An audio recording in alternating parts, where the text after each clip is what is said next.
So Simon, it's on the road again for this weekend's action, down to Kingsholm and Gloucester. A game that was end-to-end stuff last year and quite a close affair, and one that you were involved with. What are your memories from it?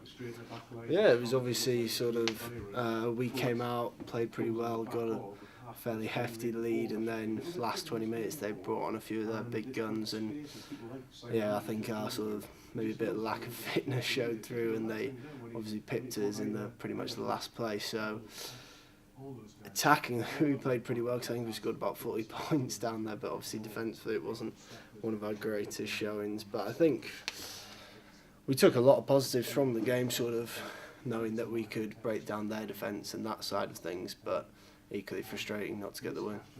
And what was that like as a first experience of Kingsholm? Obviously, sort of everything was a first experience last year for you, and you started off with Welford Road, but it is one of those grounds that's renowned for what it gives in terms of the theatre. So, how did you find it? Yeah, it was a sort of great atmosphere down there. You sort of grow up and you sort of hear that that's one of the places that everyone wants to play, and I think, yeah, great atmosphere, obviously really loud crowd, getting a bit of heckling from the shed, but yeah, great place to play. Sort of surface wise, maybe not the best pitch you're playing, but atmosphere and sort of grounds with a bit of tradition wise, one of the best.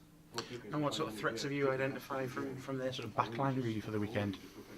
Yeah, obviously we don't know the team yet, but likely people to be playing hook, 12 tree, sort of 10-12 combination, which obviously a lot of international experience there, and then a bit wider you've got Meeks, who's got some pretty fast feet, Sharples on one wing, Billy Burns coming through, who's been playing some pretty good stuff at 15, so they've got a real mix of forwards wise, pretty abrasive, big pack, good at the set piece, and then backs that like to sort of go out there and express themselves. So I think it's one of those teams that can test you in all areas, so you've got to be on the top of your game in order to go there and get the win.